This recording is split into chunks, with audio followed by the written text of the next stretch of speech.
La multiplication des langues, l'insistance sur la diversité des langues est un leurre. Car en réalité, il y a très peu de langues fondamentales, il y a très peu de familles de langues, et très peu d'empires linguistiques. Et la France est à la tête d'un empire linguistique depuis 1000 ans, et peut-être plus. Et donc, quand on nous dit, oui, il y a l'anglais, il y a l'allemand, il y a le français, il y a...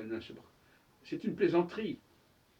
C'est une plaisanterie structurelle, synchronique, c'est-à-dire qu'on veut présenter les choses telles qu'elles se présentent ainsi, à un instant T. Mais en réalité, les passerelles entre les langues sont extrêmement nombreuses. Et s'il y a des passerelles entre les langues, c'est parce qu'il y a des matrices communes. Il y a des langues mères. Et le français est une langue mère qui prend la succession, en quelque sorte, du latin, en temps voulu, en temps utile. C'est ce qui s'est passé. Donc ça a été une langue de civilisation, c'est une langue de civilisation. Et il ne s'agit pas de savoir sur le plan juridique si la France a telle et telle frontière. C'est beaucoup plus complexe que ça. Un empire, ce n'est pas simplement des frontières, c'est aussi une zone d'influence. Et c'est une zone d'influence qui se perpétue à travers les siècles. Donc, les peuples dominés, les langues dominées, ont intérêt, quelque part, ont tendance à vouloir mettre toutes les langues sur un même pied.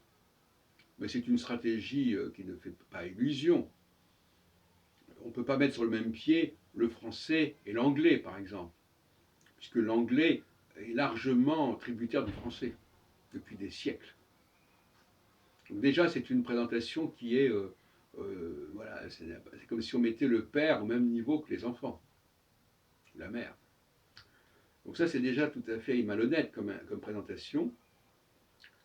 Et par ailleurs, qu'est-ce que c'est qu'une langue? Alors, en insistant, comme ont fait les phonologistes, sur les spécificités de telle et telle langue, oui, on a cette illusion. Si on met trop l'accent sur la morphologie, la grammaire, l'intercompréhension entre les locuteurs, il est clair qu'on va passer à côté du problème. Car une langue, les mots d'une même langue peuvent se prononcer diversement, peuvent être organisés diversement selon la grammaire locale, peuvent avoir des significations diverses. Et cette diversité, on va la mettre là en avant pour brouiller les pistes. Donc, pour moi, la langue n'est pas ce qui est propre à un certain nombre de locuteurs qui parlent cette langue en tant que totalité, en tant que structure. Là, on est envahi par le structuralisme, c'est-à-dire, voilà, c'est une certaine structure de la langue, et la langue anglaise, elle n'a pas la même structure que la langue française, par exemple.